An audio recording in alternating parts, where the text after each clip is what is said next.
ಮಾಧ್ಯಮ ಮಿತ್ರರಿಗೆ ವೇದಿಕೆ ಮೇಲೆ ಕೂತಿರುವಂಥ ನಮ್ಮ ತಂದೆ ಕೃಷ್ಣಗೌಡರು, ನಮ್ಮ ಸುರೇಶ್ ಅವರು ಹಾಗೂ ಅರುಣ್ ರಾಯ್ ಅವರು, ಎಲ್ರಿಗೂ ನಮಸ್ಕಾರ.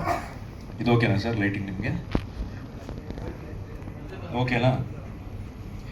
ಸೊ ಈಗಾಗಲೇ ಒಂದೇ ಸರಿ ಹೇಳ್ತೀನಿ, ಇದು ಓಕೆನಾ? ಈಗಾಗಲೇ ರಕ್ತ ಕಾಶ್ಮೀರ ಬಗ್ಗೆ ಎಲ್ಲ ಮಾಹಿತಿನ ಅಪ್ಪ ಕೊಟ್ಟಿದ್ದಾರೆ. ನಿರ್ಮಾಪಕನಾಗಿ ನಾನು ಹೇಳ್ಬೇಕಾಗಿರೋದು ಒಂದೇ ಅಂದರೆ, ಈ ಸಿನಿಮಾ ಮಾಡಬೇಕಾದ್ರೆ ನಾನು ಯಾವುದು ಸಿನಿಮಾ ಮಾಡ್ತಾ ಇರಲಿಲ್ಲ. ಯಾಕೆಂದರೆ ರೆಬೆಲ್ ಸಿನಿಮಾಗೋಸ್ಕರ ರೆಡಿ ಆಗ್ತಾ ಇದ್ದೆ. ಸೊ ಹಾಗೆ ಪ್ರೊಡಕ್ಷನ್ನ ನಾನು ಹ್ಯಾಂಡಲ್ ಮಾಡ್ತಾ ಇದ್ದೆ. ಸೊ ಕಾಶ್ಮೀರ್ ಶೆಡ್ಯೂಲ್ ಅಂತೂ I think the most difficult schedule. ಇದು ಆಲ್ರೆಡಿ ಎಲ್ಲ ಕತೆ ಹೇಳಿದ್ದಾರೆ ನಿಮಗೆ, ಏನೇನು ಕಷ್ಟಗಳನ್ನ ಅನುಭವಿಸ್ಬೇಕಾಗಿತ್ತಲ್ಲಿ ಅಂತ. ಆಮೇಲೆ ಒಂದು ಕಡೆ ನಾನು ಉಪೇಂದ್ರ ಸರ್ನ ನೋಡ್ಕೋಬೇಕು, ಒಂದು ಕಡೆ ರಮ್ಯಾನೂ ನೋಡ್ಕೋಬೇಕು, ಒಂದು ಕಡೆ ನಾನು ಯೂನಿಟ್ನ ನೋಡ್ಕೋಬೇಕು, ಒಂದು ಕಡೆ ಪ್ರೊಡಕ್ಷನ್ಗೆ ಪರ್ಮಿಷನ್ಸ್ ಆಯಿತಾ, ಪೇಮೆಂಟ್ಸು ಎಲ್ಲನೂ ನೋಡಿಕೊಂಡು it was a full fledged producers role ಅಂತ ಹೇಳ್ಬೋದು. ಆಮೇಲೆ ಮೋಸ್ಟ್ ಡಿಫಿಕಲ್ಟ್ ಅಂದರೆ ಆಗಲೇ ಹೇಳಿದಾಗೆ ಸಾಂಗು. ನಮ್ಮ ಎಲ್ಲ ನನ್ನ ಗೆಳೆಯರು ಹಾಗೆ ಹಿರಿಯರು ಮಾಡಿದಂಥ ಸಾಂಗಲ್ಲಿ ತುಂಬ ಕಷ್ಟ ಆಗಿದ್ದೇನೆಂದರೆ, 6 ದಿನ ಶೂಟಿಂಗ್ ಮಾಡೋದಲ್ಲ, ಅದು ಸೆಕ್ಯೂರಿಟಿ ಮಾಡೋಷ್ಟು ಸಾಕಾಗೋಗಿತ್ತು ನನಗೆ. ರಾಕ್ಲೈನ್ ಸ್ಟುಡಿಯೋ ಆಚೆ ಎಷ್ಟು ಜನ ಬರೋರು ಅಂದರೆ ಅವರನ್ನು ಕಂಟ್ರೋಲ್ ಮಾಡೋಷ್ಟು ಸಾಕಾಗ್ಬಿಡೋದು. ಆಮೇಲೆ ಒಂದು ಕಡೆ ನಾನು ಅಪ್ಪು ಅಣ್ಣನೂ ನೋಡ್ಕೋಬೇಕು, ಒಂದು ಕಡೆ ದರ್ಶನ್ನೂ ನೋಡ್ಕೋಬೇಕು, ಒಂದು ಸರಿ ರೆಬಲ್ ಸ್ಟಾರ್ನೂ ನೋಡ್ಕೋಬೇಕು, ಒಂದು ಕಡೆ ಸಾಹಸ ಸಿಂಹನೂ ನೋಡ್ಕೋಬೇಕು. ಪ್ರತಿಯೊಬ್ಬರೂ ಕೋಆರ್ಡಿನೇಟ್ ಮಾಡ್ಕೊಂಡು. ಬಟ್ ಒಂದು ಕಡೆ ಏನು ಮಾಡಿದ್ರು, ಅಂಬರೀಷ್ ಅಮ್ಮ ಒಂದು ಸರಿ ಏನು ಮಾಡಿದ್ರು, ಒಂದು ಟೇಬಲ್ ಹಾಕ್ಸಿದ್ರು, ಎಲ್ಲ ಬಂದು ಇಲ್ಲೇ ಕೂತ್ಕೋಬೇಕು ಅಂತ. ಅದಾದಮೇಲೆ after that my work became even more easier. But ಇವತ್ತು ಆ ಸಾಂಗ್ನ ತೆರೆ ಮೇಲೆ ನೋಡಿದಾಗ ಒಂದು ಕಡೆ ಖುಷಿನೂ ಆಗುತ್ತೆ, ಒಂದು ಕಡೆ ಬೇಜಾರು ಆಗುತ್ತೆ. ಏಕೆಂದರೆ ನಮ್ಮೊಟ್ಟಿಗೆ ಇಲ್ಲ. ಬಟ್ ಅದೇ ಆಲ್ರೆಡಿ ಹೇಳ್ದಂಗೆ, it is history is created, history cannot be repeated again, ಆ ಥರ.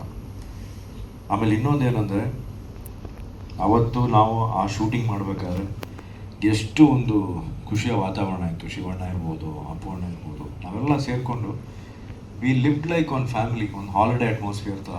ದಿನ ಬರೋದು, ಕೂತ್ಕೊಳ್ಳೋದು. ಆ್ಯಂಡ್ ಒಂದೊಂದು ಸರಿ ಏನಾಗೋದು, ಅಪ್ಪು ಅಣ್ಣ ಬೆಳಗ್ಗೆನೇ ಬರೋರು, ಅವ್ರು ಶಾರ್ಟೇ ಬರ್ತಾ ಇರಲಿಲ್ಲ, but still use to sit. ದರ್ಶನೂ ಬರೋನು, ಅವ್ನು ಶಾರ್ಟೇ ಬರ್ತಾ ಇರಲಿಲ್ಲ, but still we use to sit. ಒಂದು ದಿನ 6 ದಿನನೂ ಒಂದು ದಿನ ನಮಗೆ ಯಾವತ್ತೂ ಬೋರ್ ಆಗಿರಲಿಲ್ಲ ಆ ಶೂಟಿಂಗಲ್ಲಿ. ಸೊ ಅದೇ ಬೇಜಾರಾಗೋದೇನೆಂದರೆ, ಆ ಥರ ನಾವು ಇವತ್ತು ಮಲ್ಟಿ ಸ್ಟಾರ್ ಸಿನಿಮಾಗಳನ್ನ ಮಾಡೋಕ್ಕಾಗ್ತಾ ಇಲ್ಲ. ಏಕೆಂದರೆ ಬಹುಶಃ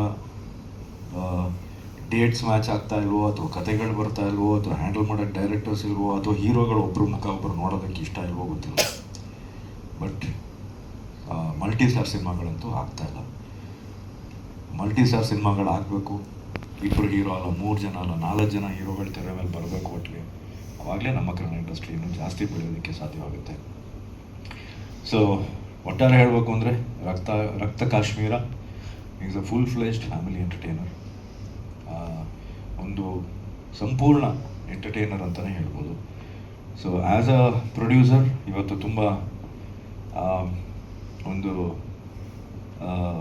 ಒಳ್ಳೆ ಫೀಲಿಂಗ್ ಇದೆ. ಕೊನೆಗೂ ಈ ಸಿನಿಮಾ ತೆರೆ ಕಾಣ್ತಾ ಇದೆಯಲ್ಲ ಅನ್ನೋದು ಒಂದು ಖುಷಿ. ಅದೆಲ್ಲ full credit has to go to ನಮ್ಮ ತಂದೆಯವ್ರಿಗೇ. ಯಾಕೆಂದರೆ ಈ ಸಿನಿಮಾನ ಅವರ ತೆರೆ ಮೇಲೆ ಬರೋದಕ್ಕೆ ಎಷ್ಟು ಕಷ್ಟಪಟ್ಟಿದ್ದಾರೆ. ಮತ್ತು ತೆರೆ ಮೇಲೆ ಅದು ಮತ್ತೆ ಎಷ್ಟು 14 ವರ್ಷ ಆಯಿತಾ, 14 years, almost after 14 years we bringing it back on screen. But ಇನ್ನೂ ಅಷ್ಟೇ ಫ್ರೆಶ್ನೆಸ್ ಇದೆ ಸಿನಿಮಾಲಿ. ಮೊನ್ನೆ ಕೂತ್ಕೊಂಡು ನೋಡಿದ್ವಿ.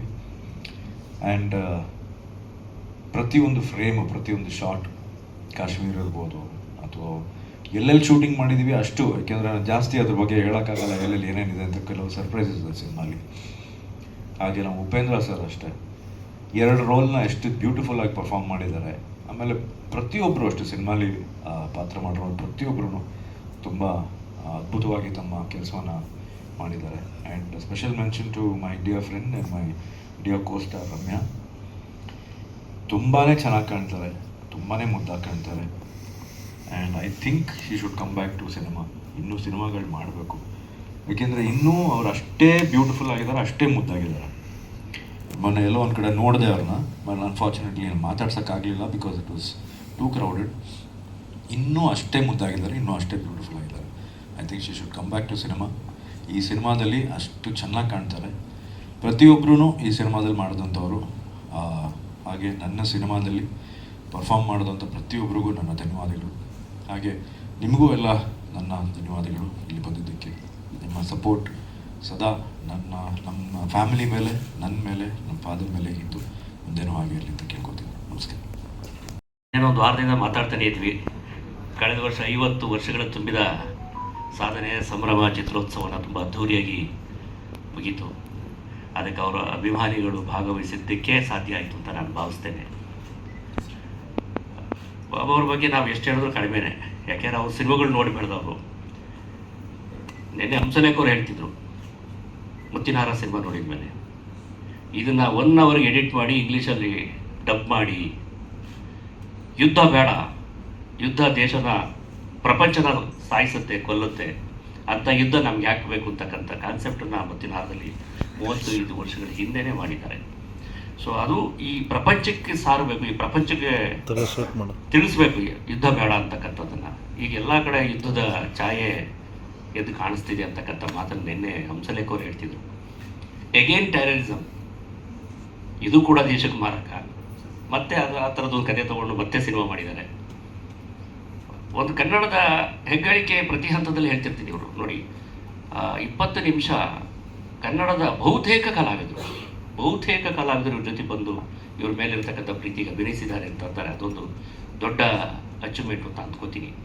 ಸೊ ಈ ಥರ ನಿರ್ದೇಶಕರು ಇರಬೇಕು, ಆ ಥರದ ಕಲಾವಿದರು ಇರಬೇಕು ಚಿತ್ರರಂಗ ಬೆಳಿಬೇಕಾದ್ರೆ. ನಿಮಗೇನು ಗೊತ್ತಿಲ್ಲದಿರೋ ವಿಚಾರ ಏನಲ್ಲ. ಈಗ ದಾರಿಬಾಬು ದಂಡನಾಯಕ ಆಗ್ಬಿಟ್ಟು ಅಣ್ಣವ್ರು ಹೋದ್ಮೇಲೆ ನಾನೇನು ಕಡಿಮೆ ಅಂತ ಮಾತಾಡೋದ್ರಲ್ಲೇ ನಾವು ಕಾಲ ವ್ಯಯ ಮಾಡ್ತಾಯಿದ್ವಿ. ಅವಾಗ ನಾವೆಲ್ಲರೂ ಕೂಡ ಮಾತಾಡ್ತಿರ್ತೀವಿ, ವರ್ಷಕ್ಕೊಂದು 2 ಸಿನಿಮಾ ಮಾಡ್ರಪ್ಪ ಅಂತ ಎಲ್ಲ ಕಲಾವಿದರು ಕೇಳ್ಕೊತಿರ್ತೀವಿ. ಅವಾಗ ತಾನಾಗೆ ಕನ್ನಡ ಇಂಡಸ್ಟ್ರಿ ಬೆಳೆಯೋಕ್ಕೆ ಸಾಧ್ಯ ಆಗುತ್ತೆ. ಇಲ್ಲ ಆ ಥರ 2 ವರ್ಷಕ್ಕೂ 3 ವರ್ಷಕ್ಕೊಂದು ಸಿನಿಮಾಗೆ ಬಂದರೆ ಎಗೈನ್ ನಾವೇ ಕನ್ನಡಿಗರನ್ನ ಬೇರೆ ಭಾಷೆಗೆ ವಲಸೆ ಕಳಿಸ್ತಾ ಇದ್ದೀವಿ. ಬೇರೆ ಎಲ್ಲ ಭಾಷೆಯಲ್ಲೂ ಕೂಡ ರಜನಿಕಾಂತ್ ಅಂತ ಪಾಪ ಅವರು ಈಗಲೂ ಕೂಡ ವರ್ಷದಲ್ಲಿ 2 ಸಿನಿಮಾ ಮಾಡ್ತಾರೆ ಅಂತಂದರೆ ಅದು ತಮಿಳುನಾಡಿನ ಮಾರ್ಕೆಟನ್ನು ಬೆಳೆಸ್ತಿದ್ದಾರೆ ಅವ್ರು ಇನ್ನೂ ಕೂಡ. ಆದರೆ ಈಗಲೂ ಕೂಡ ಅವ್ರಿಗೆ ಆ ಕಾಳಜಿ ಇದೆ ಇಂಡಸ್ಟ್ರಿನ ಉಳಿಸ್ಕೊಳ್ಳೋವಂಥದ್ದು. ನಮ್ಮ ಕಲಾವಿದ್ರಿಗೂ ಅದು ಆಗಬೇಕು. ಯಾಕೆಂತಂದರೆ ಮುಂಚೆನೂ ನಾವು ಇದೇ ಕಲಾವಿದ್ರು ಇಟ್ಕೊಂಡು ಮುಂಚೆ 45 ದಿವಸ 50 ದಿವಸ ಸಿನಿಮಾ ಮಾಡಿದ್ದು ನೋಡಿದ್ದೀವಿ ನಾವು. ಅದೇ ಕಲಾವಿದರು ಈಗಲೂ ಅಭಿನಯಿಸ್ತಾ ಇರೋದು. ಸೊ ಈಗ ಅದ್ಯಾಕೆ ಅವ್ರು 150 ದಿವಸ 200 ದಿವಸ 300 ದಿವಸ ಚಿತ್ರೀಕರಣ ಆಗುತ್ತೆ ಅಂತಕ್ಕಂಥದ್ದು ಗೊತ್ತಿಲ್ಲ ತಾಂತ್ರಿಕವಾಗಿ.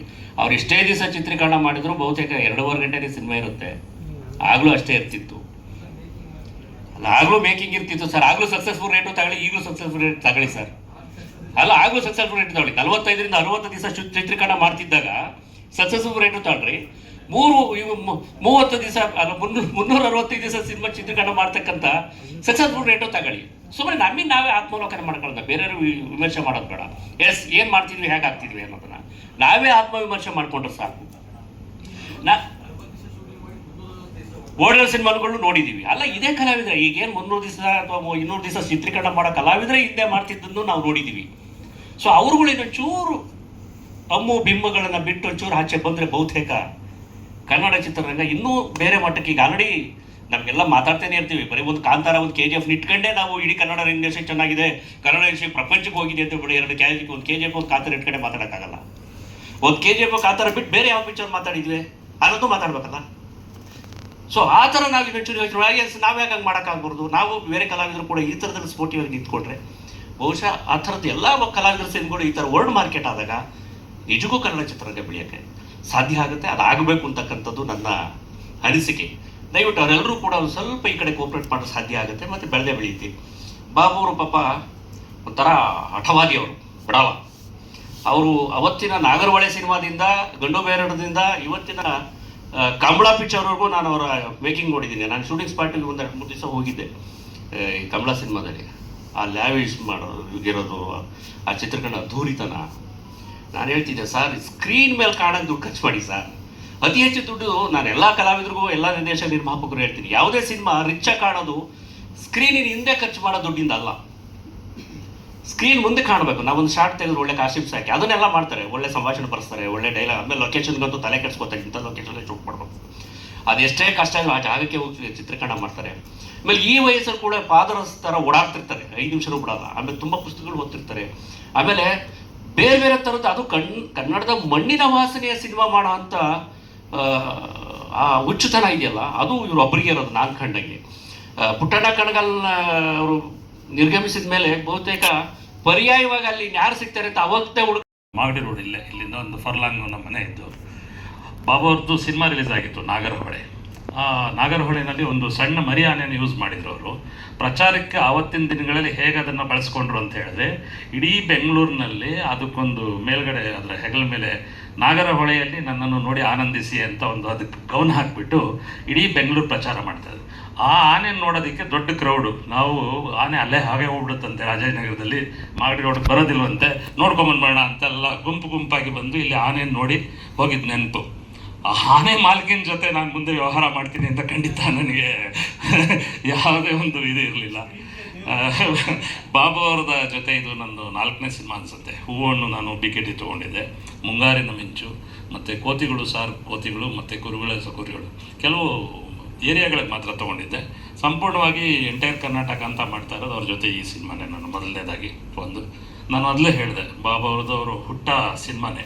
ನಾವಾದರೂ ಸ್ವಲ್ಪ ಬೇರೆಗಳನ್ನ ಎಲ್ಲ ಒಂಚೂರು ಇಟ್ಕೊಂಡಿದ್ದೀವಿ ಹಳ್ಳಿನಲ್ಲಿ. ಈಗಲೂ ಸಿನಿಮಾ ಏನಾದ್ರು ಹೆಚ್ಚು ಕಡಿಮೆ ಆಯಿತು ಅಂದರೆ ಪರವಾಗಿಲ್ಲ, ಹೋಗಿ ಏನೋ ಒಂದು ರಾಗಿನೂ ಬೆಳ್ಕೊಂಡು ತಿನ್ಬೋದು ಅನ್ನೋ ಪ್ರಭಾವ. ಬಟ್ ಅವ್ರು ಆಗಲ್ಲ ಪಾಪ, ಅವ್ರ ಹುಸ್ರು ನಿದ್ದೆ ಎಲ್ಲವೂ ಸಿನಿಮಾನೇ. ಅವರು ಬಾಬು ಅವ್ರು ಮಾಡಿದ ತಪ್ಪುಗಳನ್ನೇ ನಾವು ಮಾಡಿದ್ದೀವಿ ಜೀವನದಲ್ಲಿ ಸಿನಿಮಾನಲ್ಲಿ. ಹಾಗಾದಾಗ 10 ಸರಿ ನಮಗೆ ಅವಕಾಶಗಳು ಬಂದಾಗ್ಲೂ ನಾವು ಸಿನಿಮಾ ದುಡ್ಡನ್ನು ತೆಗೆದು ಮತ್ತೆ ಸಿನಿಮಾಗೆ ಹಾಕಿದ್ವಿ. ಬೇರೆಯವ್ರ ಥರ ಯೋಚನೆ ಮಾಡಿ ಅಕ್ಕಪಕ್ಕ ಸ್ವಲ್ಪ ಯೋಚನೆ ಮಾಡಿದ್ರೂ ನಾವು ಇವತ್ತೆಲ್ಲ ಇರ್ತಾಯಿದ್ವಿ.